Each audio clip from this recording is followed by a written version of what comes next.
Subscribe sekarang channel YouTube Novelas Kadina. Gratis. Bab 4246. Aku tidak bisa memberimu jaminan selain janji. Dengan itu, Hattori Kazuo membalikan kata-katanya dan berkata dengan suara tegas. Pertama-tama, jika kamu tidak melakukan apa yang aku katakan, keluargamu pasti akan mati. Kemudian, ekspresi Hattori Kazuo langsung mereda lagi dan berkata dengan serius. Leroy, aku juga bukan pembunuh psikopat. Saya hanya ingin menyelesaikan misi saya dan meninggalkan Amerika Serikat dengan aman dengan uang itu, jadi saya tidak perlu membunuh keluarga Anda. Leroy berkata dengan hati-hati, siapa yang tahu jika kamu akan membunuh orang setelah perbuatan itu selesai. Dalam sebagian besar kasus penculikan, para penculik akan membunuh para sandera untuk menghindari paparan. Memusnahkan? Hattori Kazuo tertawa menghina dan berkata, gunakan otakmu Leroy, aku datang untuk melihatmu secara langsung hari ini. Dan aku juga akan muncul dengan wajah asliku di aula perjamuan pada malam tanggal 11. Yang juga akan ditangkap oleh semua kamera pengintai di aula perjamuan. Karena saya pasti akan diekspos, mengapa saya harus terlibat dalam pembunuhan apapun untuk membungkam para sandera? Bukankah itu menipu diri sendiri? Mendengar ini, Leroy juga sedikit banyak mempercayai kata-kata Hattori Kazuo di dalam hatinya. Menurut pemahaman konvensionalnya tentang penjahat, alasan pembunuhan dan pembungkaman adalah untuk menghindari paparan. Dan kata-kata Hattori Kazuo memang masuk akal karena dia akan mengungkapkan dirinya sendiri. Membunuh dan membungkam seperti menutup telinga dan mencuri bel. Memikirkan hal ini, dia menatap Kazuo Hattori dan berkata dengan acuh tak acuh. Baik. Saya berjanji kepadamu. Tolong pastikan kamu tidak menyakiti keluargaku. Jangan khawatir. Hattori Kazuo tersenyum tipis dan berkata dengan serius. Pada malam tanggal 11, orang-orangku akan memberi makan keluargamu. Lalu sembunyikan wadah itu di tempat yang benar-benar aman, dan setelah saya meninggalkan Amerika Serikat. Saya akan mengirimkan lokasi kontainer itu kepada Anda, dan Anda akan dapat menyelamatkan mereka malam itu. Berbicara tentang ini, Hattori Kazuo berkata sambil berpikir. Leroy, setelah kita pergi, polisi mungkin akan mencarimu untuk diselidiki. Bahkan mendaftarkan Anda sebagai tersangka, Anda tidak perlu takut, katakan saja yang sebenarnya. Bahkan bisa langsung memberitahu lokasi kontainer ke polisi. Biarkan polisi membantu Anda menyelamatkan keluarga Anda, sehingga mereka juga akan percaya apa yang Anda katakan. Saya percaya bahwa bahkan jika mereka meminta Anda bertanggung jawab, itu tidak akan terlalu berat. Paling-paling, kamu akan masuk penjara selama beberapa tahun, tetapi keluargamu akan dapat bertahan hidup dengan aman. Ketika Leroy mendengar ini, dia merasa sedikit lebih berterima kasih kepada Hattori Kazuo. Karena dia tidak menyangka bahwa para penculik ini akan mempertimbangkan mereka dengan sangat cermat. Sepertinya memang ada kebaikan di dalamnya. Itu juga kata-kata serangan Hattori Kazuo yang sepenuhnya menghilangkan keraguan Leroy. Jadi, dia melihat ke arah Hattori Kazuo dan berkata, pada malam tanggal 11, membawamu ke ruang perjamuan sebagai pelayan, hanya itu yang harus aku lakukan, kan? Hattori Kazuo tertawa dan berkata, bukan hanya aku, tapi 8 orang, selama kamu memasukkan kami berdelapan, tugasmu selesai. Sejauh yang saya tahu, makan malam amal Anda pada malam ke-11 akan sangat besar. Setidaknya 2 hingga 300 tamu akan hadir di sana, dan makan malamnya akan berspesifikasi tinggi. Jadi lebih banyak tenaga kerja akan dibutuhkan, dan Anda dapat memberitahu yang lain bahwa kami dari departemen lain. Atau katakan bahwa kami berdelapan adalah pembantu sementara dari departemen lain atau dari cabang lain hotel. Dan yang lainnya pasti tidak akan curiga. Leroy mengangguk pelan. Untuk memaksimalkan keuntungan, hotel ini benar-benar tidak dilengkapi dengan staf yang sangat memadai, biasanya kebutuhan sementara, tanda-tanda sementara. Dan tanda-tanda sementara juga sangat mudah di pasar tenaga kerja bebas New York. Ada sejumlah besar pekerja sementara yang melakukan kebohongan sehari 3 hari. Selama mereka tidak punya uang untuk makan, mereka akan bermain-main untuk mencari nafkah. Selama tarif per jam sebesar $15 dibayarkan, apapun pekerjaannya, pihak lain akan buru-buru melamar. Kelompok orang ini sangat mobile, hari ini di hotel sebagai pelayan. Lusa-lusa mungkin ada di piring sikat restoran. Dan kemudian 2 hari dapat pergi ke lokasi konstruksi sebagai porter. Jadi, ketika Anda mengatur 8 pekerja sementara untuk masuk, tentu tidak akan menimbulkan kecurigaan. Memikirkan hal ini, dia mengertakkan gigi dan berkata kepada Kazuo Hattori. Baik. Saya berjanji kepadamu. Aku pasti akan memasukkan kalian ketika saatnya tiba. Bab 4247. Segera, waktunya tiba untuk ke-11. Tersembunyi di bawah kesibukan pagi hari di New York adalah arus bawah yang melonjak dengan kecepatan sangat tinggi. Lebih dari 1.000 orang dari front Cataclysmic telah tiba di New York. Bersembunyi di semua sudut kota. Dan Jesse dan Randall juga telah menunggu dengan tidak sabar. Pagi-pagi sekali, Randall memanggil Jesse ke ruang kerjanya dan berkata dengan penuh semangat dan gugup. Jesse, akhir-akhir ini berita utama media hampir semuanya tentang Sarah. Jika dia menghilang malam ini, diperkirakan akan segera memicu sensasi global. Apakah Anda yakin bahwa masalah ini tidak akan dicurigai oleh Anda dan saya? Jesse mengangguk percaya diri dan tersenyum. Tuan Muda Fei, pihak Ninja Iga telah mengurus Leroy. Hari ini mereka akan memasuki ballroom hotel sebagai pelayan sementara di bawah pengaturannya. Selain itu, Leroy akan menggunakan kurangnya pengalaman mereka sebagai alasan untuk menahan mereka untuk membantu. Dan kemudian mengirim orang lain menjauh dari sekitar ruang tunggu Sarah. Semua alat yang mereka butuhkan, sudah diangkut ke interior ballroom. Tadi malam dengan bantuan Leroy, malam ini sekitar jam 7.20. Para ninja akan dapat bergerak, sementara Sarah akan berada di ruang tunggu menunggu untuk muncul pada pukul 7.40. Setelah menang, mereka akan langsung pergi melalui pintu belakang. Tunggu sampai pukul 7.40, ketika asistenmu pergi untuk meminta Sarah naik ke atas panggung. Akan ditemukan bahwa, kecuali Sarah, semua orang sudah mati. Pada saat itu, pemandangannya secara alami akan sangat kacau. Yang harus Anda lakukan adalah segera memanggil polisi dan menyerahkan sisanya kepada polisi. Di sini, Jesse berkata, setelah polisi tiba, Leroy adalah tersangka pertama. Adapun ninja, mereka semua menggunakan penyamaran, polisi tidak dapat menemukannya. Dan setelah mereka terkubur di Samudra Atlantik, masalah ini benar-benar rusak petunjuknya. Tidak ada yang bisa mengetahui keberadaan Sarah, kamu tidak perlu khawatir tentang masalah ini yang melibatkanmu. Baik. Kata-kata Jesse, biarkan Randall menenangkan hatinya, katanya sambil tersenyum. Malam ini, aku akan menempatkan Sarah di bawah tubuhku untuk kesenangan. Jesse berkata, Tuan Muda Fei, Anda mungkin ingin menunggu dengan sabar sebentar. Malam ini tentu waktu yang paling berangin, sebaiknya kamu membuat pertunjukan. Jalankan lebih banyak departemen kepolisian untuk menindaklanjuti perkembangan kasus ini. Hubungi orang Cina di New York untuk melakukan upaya kelompok, dan kemudian berikan hadiah besar untuk petunjuk yang berguna dan seterusnya. Pertama meninggalkan kesan yang baik pada publik, lagi pula kali ini yang disalahkan adalah Leroy. Juga dianggap sebagai orang keluarga Fei kali ini. Masalah itu akan membawa sedikit dampak negatif bagi keluarga. Anda harus menemukan cara untuk menebus bagian dari dampak negatif ini. Randall mengangguk setuju dan berkata, lakukan saja apa yang kamu katakan. Setelah mengatakan itu, Randall bertanya lagi, Jesse, apa pengaturan pribadimu untuk malam ini? Jesse berkata, Tuan Muda Fei, saya pribadi akan menunggu di dermaga malam ini. Dermaga telah menyiapkan 2 kapal, satu untuk mengirim ninja-ninja itu untuk melihat Amaterasu Agung. Dan satu untuk mengirim Sarah ke pulauku, lalu aku akan menyelesaikan docking dengan ninja-ninja itu, dan kemudian mengantar Sarah ke pulau itu. Bagus, kata Randall dengan wajah jahat. Kalau begitu kamu tunggu aku di pulau, besok aku akan bergegas ke sana setelah aku selesai dengan masalah yang ada. Sementara itu, 300 km jauhnya di Providence.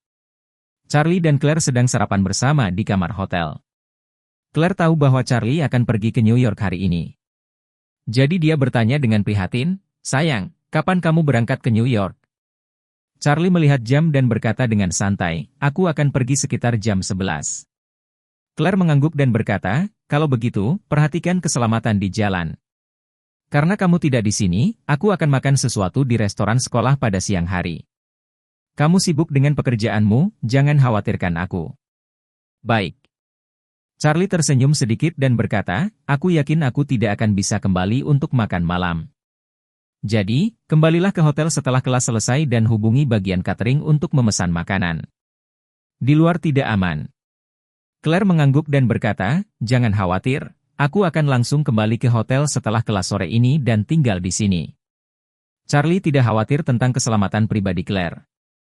Bagaimanapun, Joseph telah menempatkan sejumlah tentara wanita dari front Cataclysmic di hotel untuk melindunginya secara diam-diam. Dengan orang-orang ini, dia juga bisa bepergian ke New York tanpa khawatir. Bab 4248. Setelah sarapan, Claire membersihkan diri, berpamitan dengan Charlie, dan kemudian pergi ke sekolah. Tidak lama setelah Claire pergi, panggilan telepon Sarah datang dan dia tidak sabar untuk bertanya. Charlie, kapan kamu akan pergi? Lift siap menjemput Anda di hotel kapan saja. Charlie melihat waktu, tepat setelah pukul 9, jadi dia berkata. Tidak perlu terburu-buru, jika Anda memiliki sesuatu untuk dilakukan. Kamu bisa sibuk dulu, aku bisa menunggu sampai siang dan kemudian pergi ke sana. Sarah berkata, aku tidak terburu-buru, aku menunggumu datang dan makan siang denganku, aku sudah memesan restorannya. Charlie terkejut dan bertanya, Sarah, bukankah kamu harus bekerja di siang hari? Sarah berkata sambil tersenyum, saya telah membebaskan seluruh waktu saya hari ini. Jadi saya akan makan dengan Anda di siang hari dan berjalan-jalan dengan Anda di sore hari, saya telah memesan restoran. Mengatakan itu, Sarah berkata dengan lembut, kamu berkemas sekarang. Saya akan meminta helikopter tiba di atap hotel Anda dalam 10 menit. Charlie harus setuju dan berkata, oke, aku akan mengganti pakaianku. 10 menit kemudian, sebuah helikopter berukuran sedang dari perusahaan ventilasi mendarat di landasan di atap hotel. Setelah Charlie naik, helikopter dengan cepat lepas landas dan terbang menuju New York. Dari Providence ke New York, jarak garis lurus hanya 230 km. Dan helikopter hanya membutuhkan waktu 1 jam untuk terbang ke New York City. Setelah itu, helikopter mendarat di lokasi navigasi helikopter kecil di dekat Chinatown, New York. Dan tepat setelah pesawat mendarat, seorang wanita dengan kacamata hitam datang dan berkata kepada Charlie. Yang baru saja turun dari pesawat, Mr. Wade, Sarah menunggumu di hotel, tolong ikuti aku. Charlie melihat bahwa orang yang datang menjemputnya adalah asisten Sarah, Tasha. Jadi dia mengangguk dan berkata, ini sulit bagimu Tasha. Tasha bergumam, Tuan. Wade tidak perlu begitu sopan. Mengatakan bahwa dia membawa Charlie ke sedan Cadillac yang diparkir di sebelah helikopter. Dia mengambil inisiatif untuk membukakan pintu belakang untuknya dan berbicara, Tuan. Wade, silakan masuk. Terima kasih. Charlie membungkuk dan duduk di mobil, dan Tasha kemudian duduk di kursi penumpang. Kursi pengemudi ditempati oleh seorang pria kulit putih. Dengan tubuh yang kuat, tanpa ekspresi dan kacamata hitam taktis serta headset intercom monaural. Yang sekilas adalah gaya bodyguard profesional. Setelah masuk ke mobil, Tasha berkata kepada pengemudi, siap berangkat. Sopir itu mengangguk dan segera melaju ke Chinatown, 1 kilometer jauhnya. Pada saat ini, pecinan New York sangat ramai. Dengan toko-toko di kedua sisi jalan melakukan bisnis dengan cepat dan banyak pejalan kaki datang dan pergi di jalan. Cadillac berhenti di depan toko angsa panggang bergaya kanton yang tidak mencolok. Dan Tasha berkata kepada Charlie, Mr. Wade, Sarah menunggumu di dalam. Tapi karena statusnya, dia tidak bisa keluar untuk menjemputmu secara pribadi. Charlie mengangguk, dan setelah mendorong pintu dan keluar dari mobil. Dia mengamati toko angsa panggang dan menemukan bahwa ada juga tanda gantung yang tergantung di pintu masuk. Charlie penasaran, bertanya-tanya bagaimana Sarah, penduduk asli Cina, akan memintanya untuk datang ke restoran angsa panggang bergaya kanton untuk makan siang. Ketika dia membuka pintu restoran ini, lihat area lantai pertama hanya lebih dari 20 meter persegi. Di mana hanya 4 kursi kartu dan setengah dari area yang dilingkari ke dapur belakang. Ruang kaca, di mana-mana tergantung angsa panggang dan jenis bahan skuap. Dan seluruh lantai pertama, hanya seorang pria muda yang mengenakan pakaian pria kulit putih, sedang menyikat telepon. Melihat Charlie masuk, dia tanpa sadar berkata, maaf, tidak melakukan bisnis hari ini. Tepat setelah kata-kata itu, Tasha juga mendorong pintu dan berbicara, dia adalah tamu yang ingin diundang Nona Gu. Pemuda itu kemudian buru-buru berdiri dan berkata dengan hormat. Jadi ini tamu terhormat Nona Gu, silakan naik ke lantai 2. Nona Gu sudah lama menunggu di lantai 2. Charlie mengucapkan terima kasih, lalu menaiki tangga ke lantai 2, dan keraguan di hatinya semakin dalam. Sesampainya di lantai 2, di depan meja persegi di tengah, Sarah sedang duduk menghadap tangga. Melihat Charlie datang, dia dengan bersemangat melambai padanya, "Charlie." Pada saat ini, ada pria paruh baya lain dengan rambut beruban, duduk di seberang Sarah, memunggungi Charlie. Melihat Sarah menyapa di belakangnya, dia buru-buru berdiri dan berbalik. Saat dia melihat Charlie, pria paruh baya itu tercengang. Dan hanya setelah beberapa detik dia tiba-tiba berlutut dengan satu lutut. Menggenggam tangannya di atas kepalanya, dan berteriak dengan penuh semangat dan hormat, "Tuan Muda Wade." Bab 4249. Charlie tercengang dengan tindakan pria paruh baya di depannya. Dia segera mengulurkan tangan untuk menahannya dan tanpa sadar bertanya, "Bolehkah saya bertanya siapa Anda?" Pria paruh baya itu segera berkata dengan hormat, "Tuan Muda Wade, nama saya Hogan Chen, awalnya seharusnya menjadi hantu yang kesepian. Tapi saya beruntung diselamatkan oleh Tuan Muda Changing, jadi saya bertahan sampai hari ini." Mendengar bahwa Hogan adalah kenalan lama ayahnya, Charlie dengan hormat menggenggam tinjunya dan membungkuk. "Halo, Paman Chen, saya Charlie Wade." Hogan sangat bersemangat, dengan mata merah berkata, "Aku tahu. Aku tahu. Berbalik saat pertama kali aku melihatmu. Saya tahu Anda pasti Tuan Muda Chen, awalnya saya pikir saya sedang berhalusinasi. Tapi begitu saya pikir Nona Gu memberitahu saya ada tamu misterius. Saya segera memutuskan bahwa Anda pasti Tuan Muda Wade."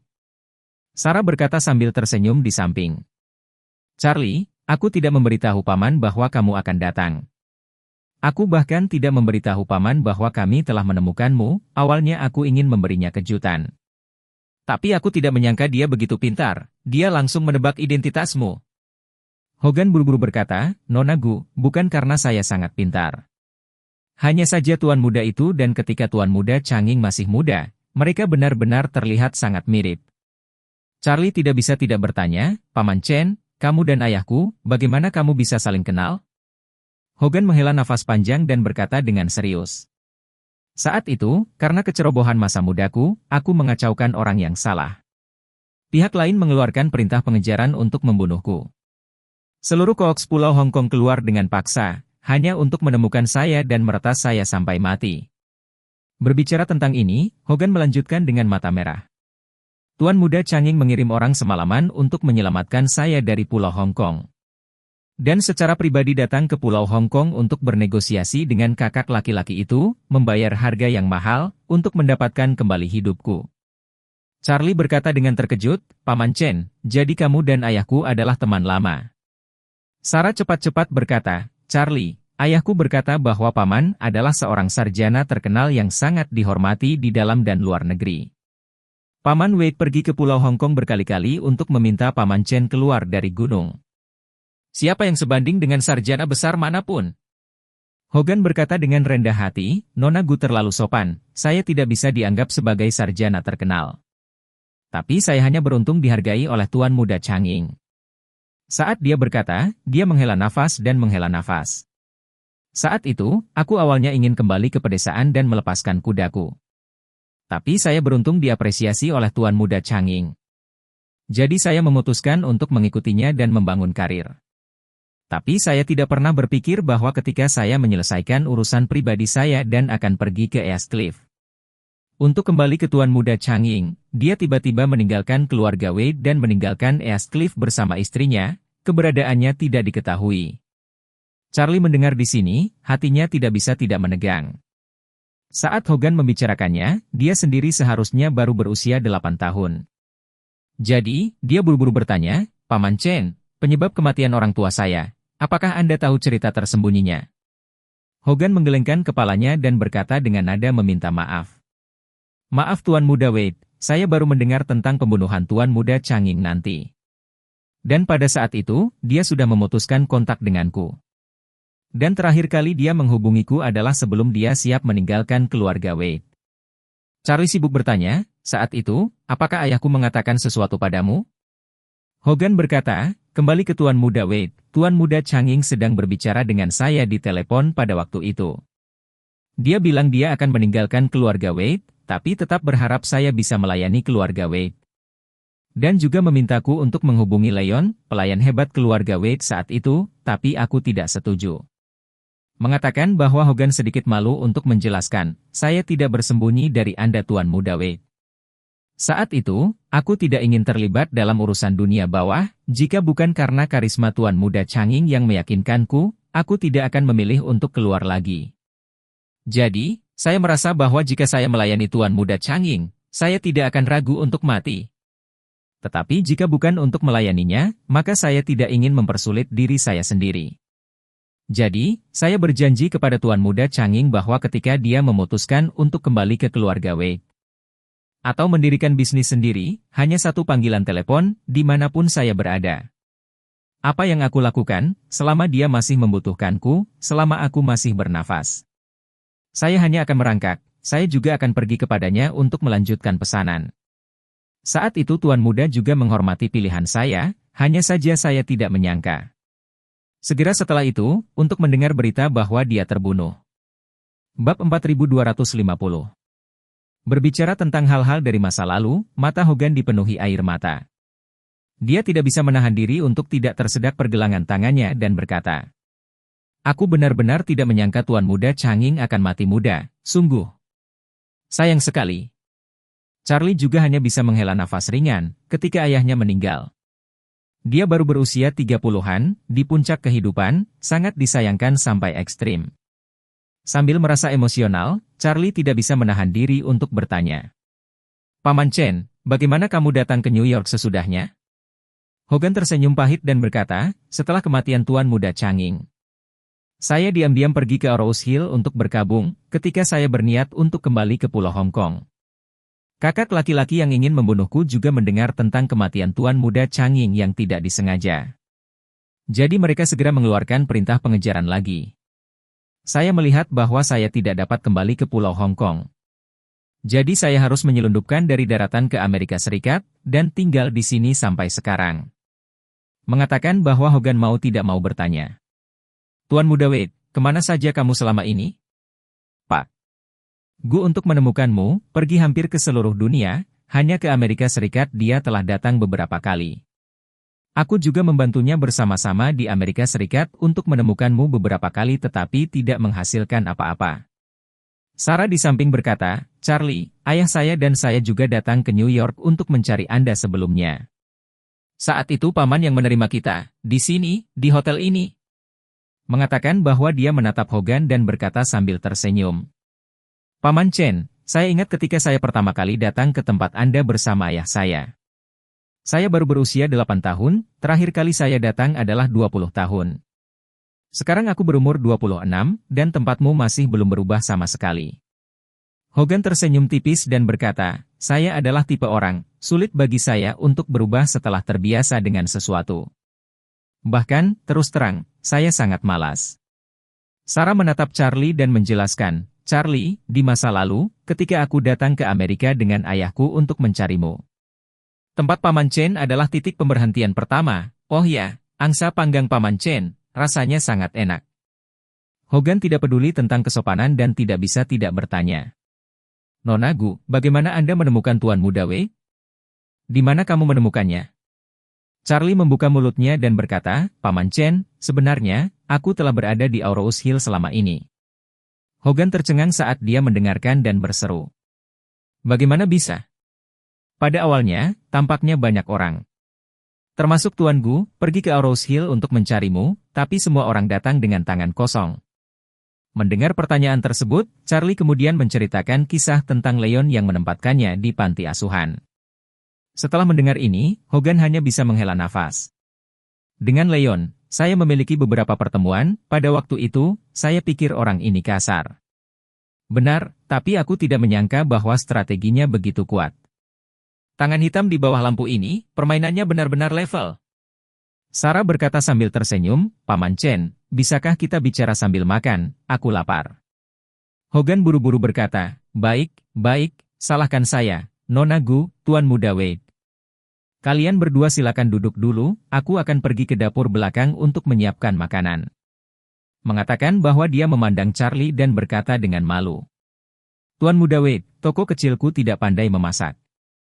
Aku hanya akan menyajikan beberapa yang sama untuk kamu coba, jadi aku tidak akan mengatur agar kamu memesan makanan." Charlie berkata dengan sangat sopan, "Terima kasih, Paman Chen, terima kasih atas kerja kerasmu. Aku harus. Kalian berdua silahkan duduk dulu, aku akan segera ke sana." Hogan mengatakan itu, berbalik, dan berlari ke bawah dengan cepat. Sarah menatap Charlie dengan senyum di wajahnya dan bertanya dengan suara rendah, "Charlie, apa kau tidak sedikit bingung?" Charlie tersenyum tipis dan mengangguk, "Sedikit. Saya pikir Anda baru saja memanggil saya untuk makan, saya benar-benar tidak bereaksi." Sarah tersenyum misterius, lalu mengeluarkan ponsel dari sakunya. Menyerahkannya kepada Charlie dan berkata, "Charlie, ayahku menjelaskan kepadaku sebelumnya, ketika kamu datang, biarkan kamu mendengarkan ini." Charlie sedikit terkejut, dan ketika dia melihat ke atas, dia melihat bahwa di layar telepon ada kotak dialog WeChat Sarah dengan ayahnya. Di bagian bawah, ada pesan suara. Charlie mengambil telepon dan ingin mengklik tombol putar. Sarah dengan cepat mengingatkan, "Charlie, dengarkan dengan mode lubang suara." Charlie mengangguk, mengklik tombol putar, dan segera menempelkan telepon ke telinganya. Di dalam lubang suara, suara Philip terdengar, dan dia berkata dengan sangat serius, "Putra Chen, ayahmu pernah mengatakan kepadaku bahwa siapa yang memenangkan Hogan akan memenangkan dunia. Pilar bakat seperti itu, kamu benar-benar tidak bisa melepaskannya. Tidak peduli apa, kamu harus membujuknya untuk keluar dari gunung dan membantumu."